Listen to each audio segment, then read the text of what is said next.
aujourd'hui, on va avoir un auteur, un scénariste qui s'appelle Ron Marth, qui n'a pas pu faire le voyage, et donc, de facto, il devait participer à une rencontre tout de suite là maintenant. Comme il n'est pas là, vous comprendrez bien que c'est un peu plus difficile de traiter ce sujet.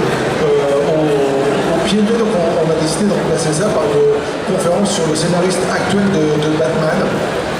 Petite série qui n'est pas du tout connue, pas du tout lue parmi les lecteurs de comics.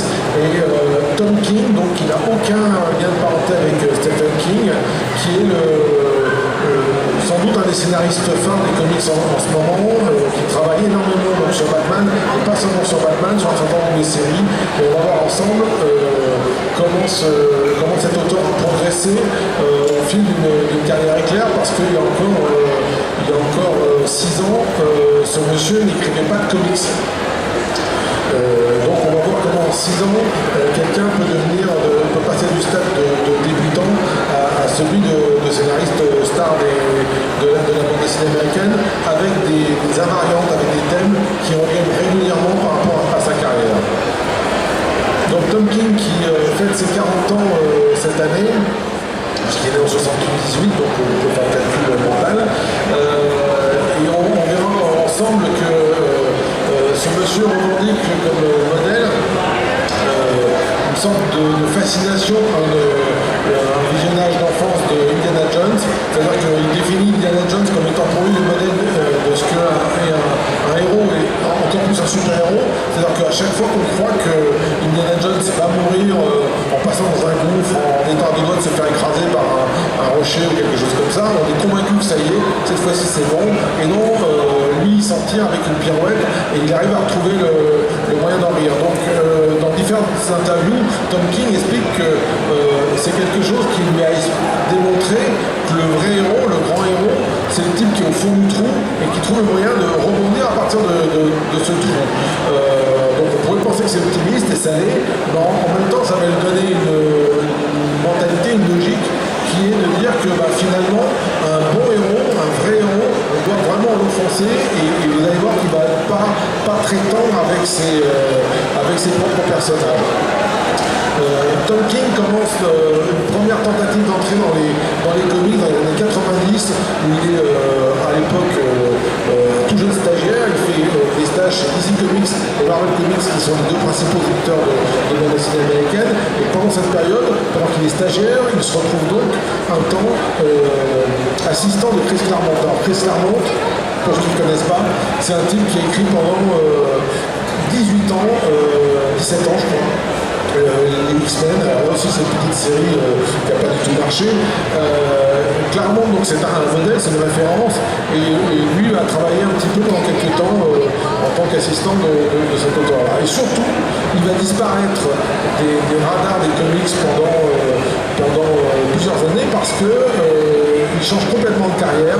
En 2001, il devient agent de la CIA. Donc vous connaissez un petit peu cette société, cette firme, ce service.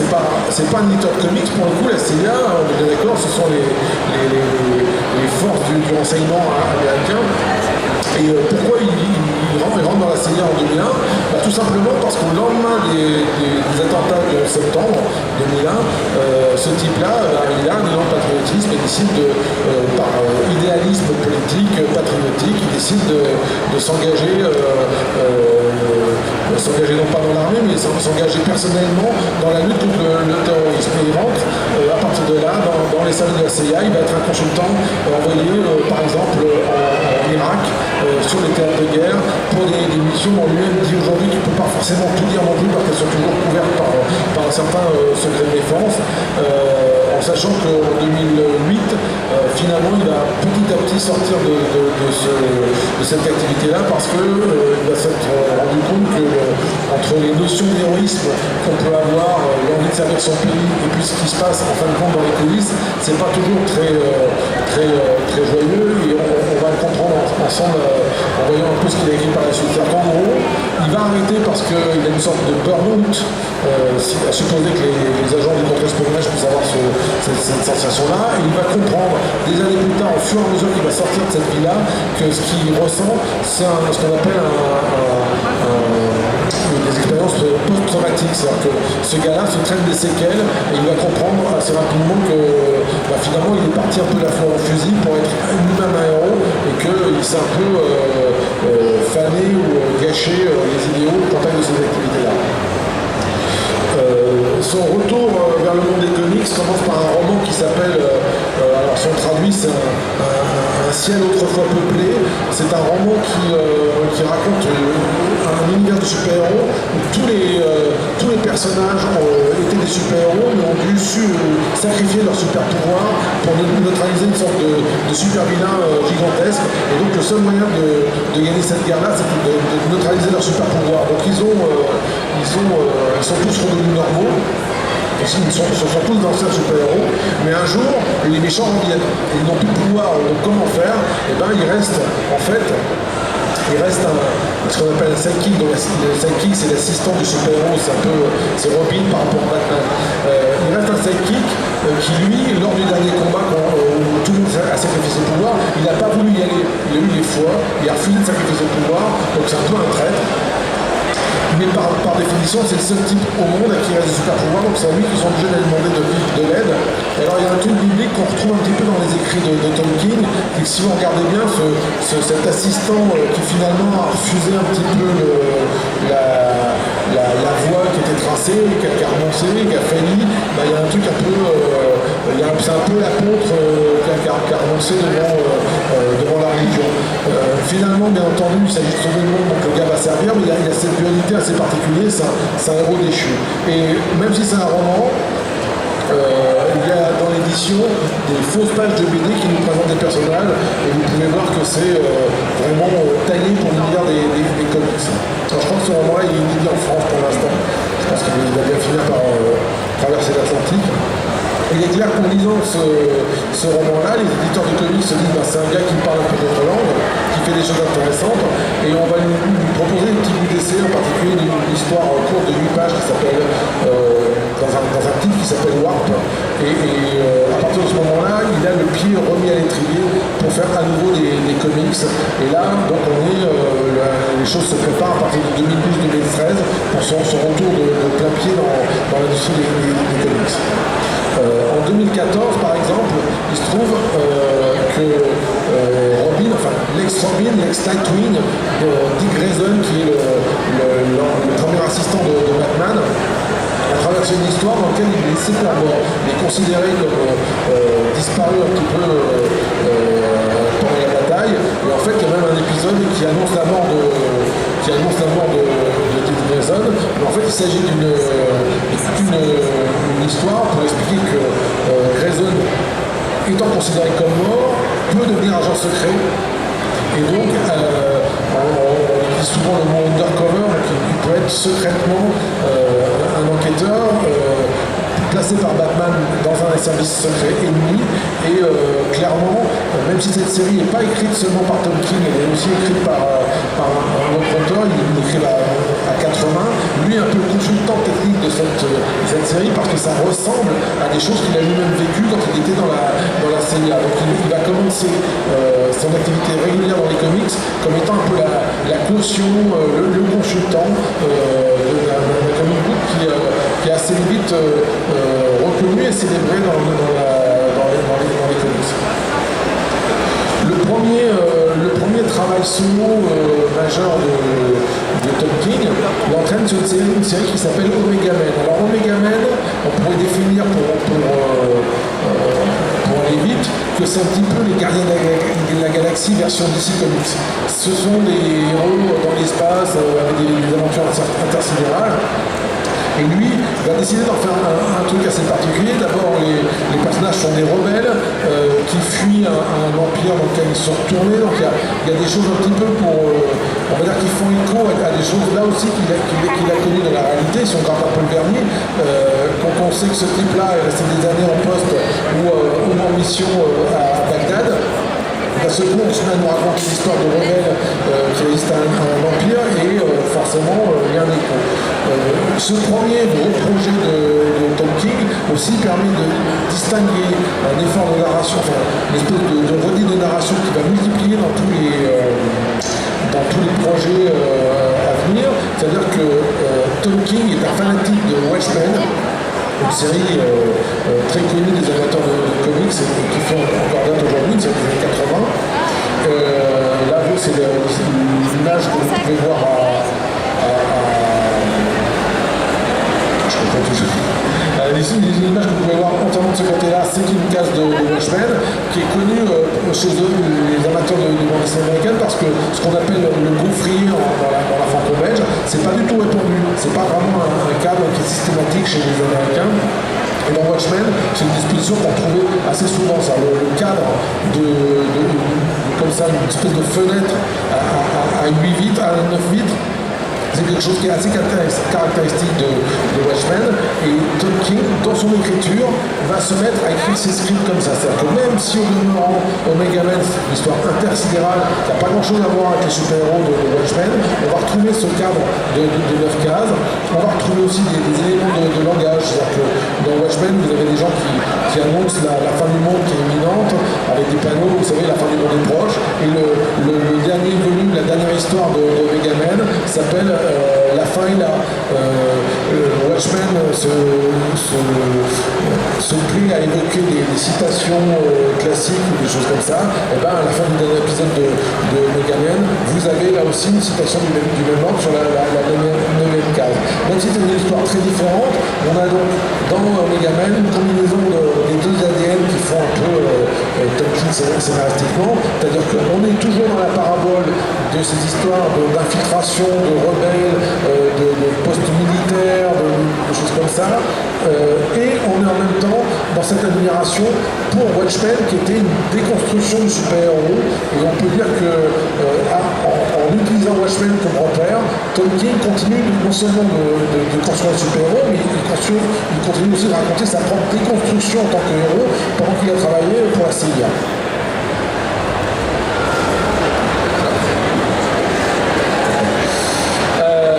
Arrive un projet personnel qui est limite chez DC qui s'appelle Sheriff of Babylon, dont le titre original était Sheriff of Baghdad, et là on est pratiquement, on va dire que les noms ont été changés pour protéger les innocents, comme on dirait, c'est-à-dire que c'est quelque chose qui est pratiquement biographique pour Tom King. Alors non pas toutes les aventures qui sont arrivées dans cette histoire-là lui sont arrivées à lui, mais c'est des choses basées sur des événements qu'il a vus lors de son propre déploiement à Bagdad. Et donc Sheriff of Babylon, c'est un type qui est mandaté pour être un peu un flic, pour couvrir l'histoire les enquêtes criminelles dans les forces américaines pendant leur présence en Irak.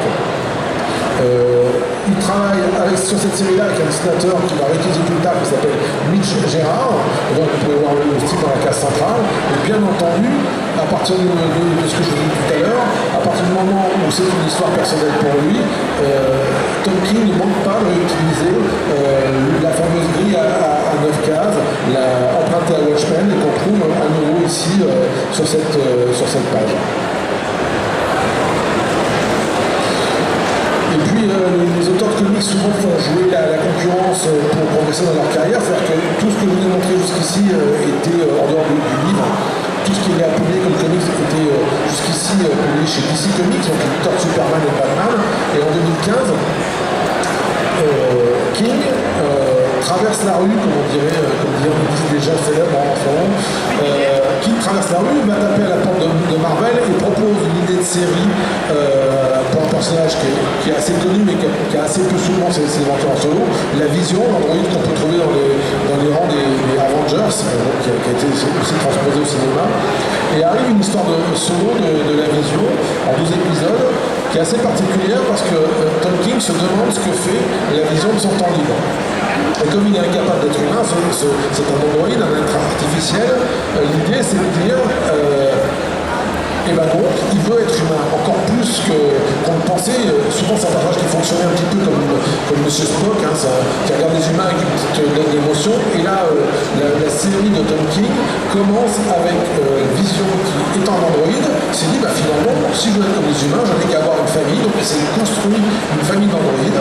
Et donc, il a une femme et 2 enfants, c'est-à-dire des androïdes construits pour remplacer son rôle. Et puis, lui, quand il va travailler en étant super-héros dans la journée, il laisse sa femme et les gosses à la maison dans une petite zone pavillonnaire, où tout devrait se passer merveilleusement bien, si ce n'est que ces personnages qu'il a construits, ben, finalement, ils ont une exagération de ses défauts. Et donc, ils ne savent pas plus que lui comment vivre au quotidien dans une vie normale, ils sont encore plus anormaux que lui, presque. Et dès le premier épisode, ou le deuxième épisode, je crois, son épouse tue le voisin. Parce qu'elle est incapable de gérer les relations de voisinage, et donc ça dégénère. C'est-à-dire que dès qu'ils s'en va en croyant que la vie de sa petite famille fonctionne bien, ben, la femme et les gosses commencent à lui cacher des corps sous le plancher, des choses comme ça, parce qu'eux, ils se rendent compte que ça ne fonctionne pas, mais ils ne savent pas comment lui dire, et ça va dégénérer de plus en plus à mesure qu'on avance dans l'histoire.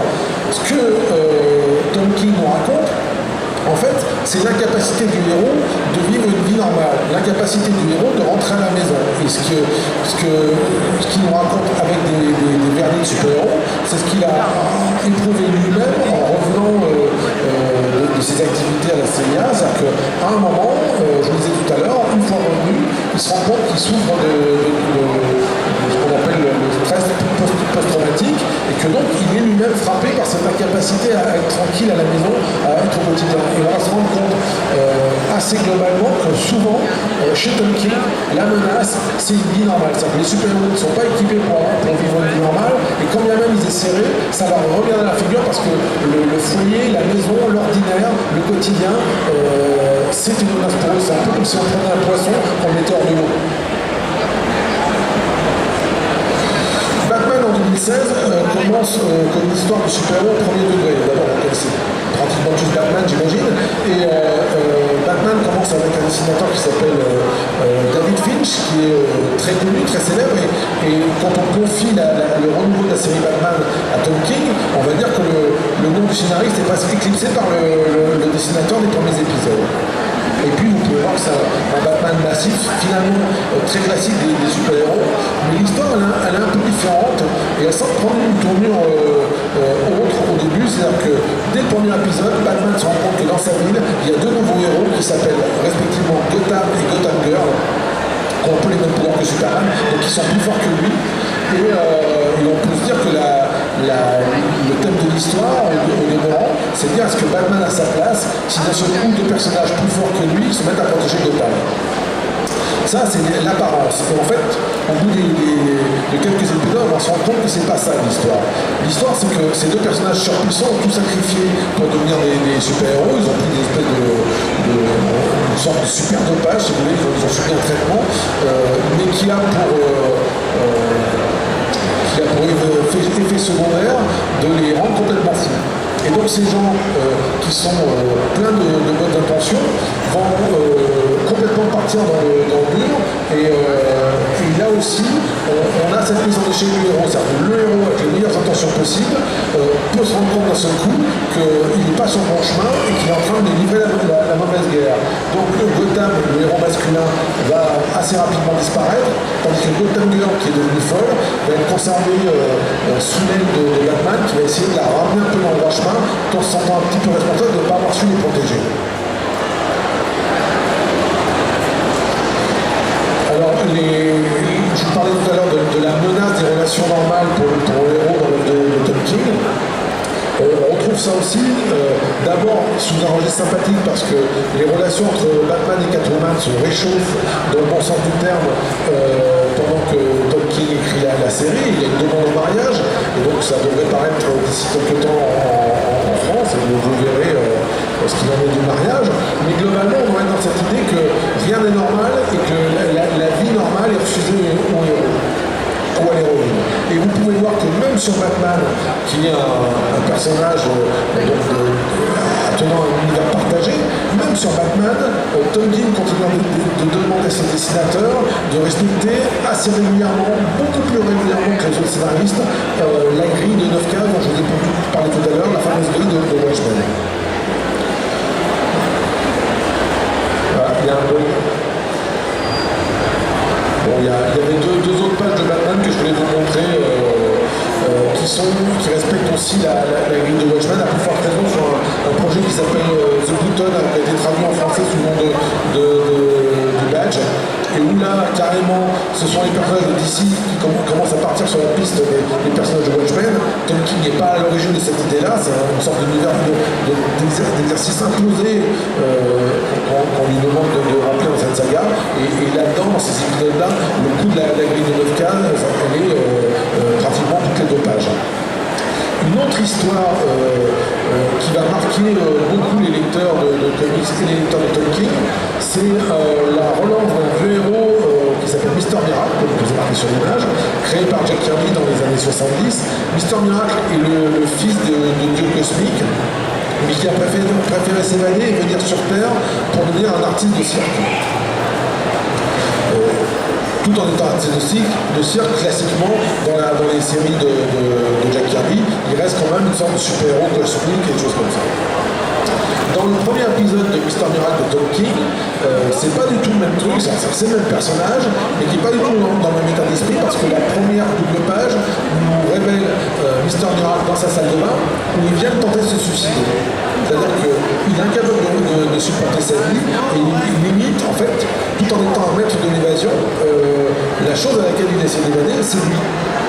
Et on a sa femme qui essaie de le ramener un petit peu dans un meilleur état d'esprit, mais on comprend bien qu'il est venu d'une guerre cosmique et qu'il n'arrive pas à se remettre dans la vie normale, dans la vie de couple qu'il a, dans la vie de père d'ailleurs, il a aussi un enfant. Et que donc, on en revient d'une autre manière, sous un registre qui était déjà un petit peu celui de Vision et d'autres séries de Tolkien. Non pas que la femme de Mister Miracle devienne folle et menace de le tuer, mais en même temps, le risque, il est quand même à la maison, il est quand même dans le quotidien. Alors des fois de manière très ironique, c'est-à-dire que quand les autres nouveaux dieux viennent passer une sorte de jugement sur Mister Miracle parce qu'ils le considèrent comme pas très compétent, Mister Miracle et sa femme les accueillent, donc c'est des dieux cosmiques qui se matérialisent dans le salon, et les accueillent avec des petits ramequins en plastique, avec des apéritifs de végétariens, des amuse-gueules, parce qu'eux ils sont dans un registre normal, et que quelque part ils sont entre deux chaises, entre cette normalité et le super-héroïsme. Et là, vous pouvez voir qu'à nouveau, encore et toujours, on a cette fameuse case, cette fameuse grille de 9 cases, qui n'est pas propre à Tolkien, je l'ai dit tout à l'heure, mais qui, à ce stade-là, elle est tellement martelée qu'elle devient pratiquement sa marque de fabrique. Récemment, alors c'est pas encore paru en France parce que c'est paru aux États-Unis il y a une quinzaine de jours, Tolkien a encore passé un autre niveau dans la nature du scénariste de comics. C'est-à-dire que non seulement il était scénariste de Batman, mais que d'un seul coup on lui a demandé de scénariser ce qu'on appelle le crossover. Le crossover, c'est la rencontre entre différents héros, ça arrive assez régulièrement chez les héros Marvel, ici, chez les autres, mais en même temps, commercialement, c'est souvent le gros projet de l'année, du semestre en tout cas. C'est un truc très surveillé qui va rapporter beaucoup d'argent aux éditeurs, et c'est là un petit peu que se joue une saison. Le titre de la série de Tolkien, de ce crossover-là, c'est pratiquement un titre qui pourrait résumer son œuvre. C'est-à-dire que Heroes in Crisis, la crise chez les héros, les héros en crise, ça peut définir pratiquement tous les personnages qu'on vient de lister. Il s'agit d'abord d'une idée qui prend en compte la prise de retraite des héros, c'est-à-dire des héros qui ne peuvent plus tenir la tension, sont obligés de se retirer, d'être retirés par les autres. Batman, Superman et Wonder Woman ont créé une sorte de maison de repos pour super-héros surmenés, un truc qui ressemble un petit peu à la maison des parents Kent, qui est à l'écart. D'ailleurs, je me demande même si je ne joue pas carrément cette carte, il y a des robots habillés qui passent pour des humains qui s'occupent des patients et ils ressemblent vraiment aux parents Kent. Et donc, ça pourrait commencer de manière assez paisible, mais dès les premières pages, en fait, on nous montre qu'il y a eu une hécatombe, quelqu'un a exterminé tous les héros qui étaient dans cette maison de repos, et la personne visée est peut-être soit Harley Quinn, soit un autre super-héros, alors pour le coup un vrai héros, pas un personnage ambigu, et donc les héros majeurs, Batman, Superman et Wonder Woman, commencent à enquêter sur ce qui s'est vraiment passé dans ce sanctuaire où les personnages devaient se retirer et vivre une retraite heureuse. On peut retrouver aussi pratiquement dès la première scène où apparaît dès la deuxième scène où apparaît Harley Quinn, il y a une sorte d'interrogatoire. L'interrogatoire dans une page, je vous donne en mille, c'est à nouveau une grille de 9 cases. Et dans cette première case, la première chose que dit Harley Quinn, c'est je suis Harley Quinn et je ne crois pas au traumatisme. Or, l'idée qui va se dégager des pages, c'est qu'au contraire, bien qu'elle dise qu'elle n'est pas traumatisée, elle est elle-même la personnification du traumatisme. Alors, Harley Quinn, quand on connaît le personnage, c'est une ancienne psy qui a choisi qui a choisi le côté du Joker. Et dans l'histoire, on va se rendre compte qu'elle-même est catastrophée parce qu'il vient de se passer au sanctuaire.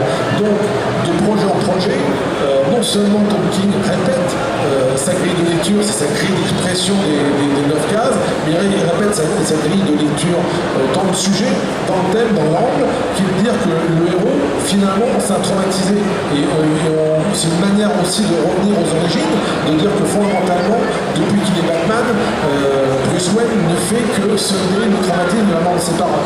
Alors on le sait tous à un moment ou à un autre en disant Batman, mais on lui réexplique et on nous montre bien à quel point Batman et les autres personnages par extension, les autres séries aussi animées par Tom King, ne font que semer des traumatismes antérieurs, soit qui leur ont permis de devenir super-héros, soit des traumatismes qui viennent de cette époque où ils sont super-héros. C'est-à-dire qu'ils ont eux-mêmes été abîmés par la cause, par la guerre qu'ils ont choisie. Et donc on a compris que aussi, quelque part entre eux, c'est un autoportrait pour Tom King. Voilà. Si ça vous intéresse, assez régulièrement sur le site comicbox.com, on fait c'est le moment pub de la conférence, on fait des petites reviews des sorties américaines en ce moment. Alors, bon, je ne me suis pas trompé, l'image n'est pas à l'envers, c'est Batman qui se jette dedans. On trouve assez régulièrement des sorties de comics, y compris, vous l'avez compris, celles qui sont écrites par Tom King, mais pas que. Donc si vous voulez suivre un petit peu la suite de cette déclinaison des thèmes de Tom King dans les parutions à venir, vous pouvez en trouver sur ce site-là. C'est gratuit, c'est simple et c'est sans danger. Voilà, je vous remercie.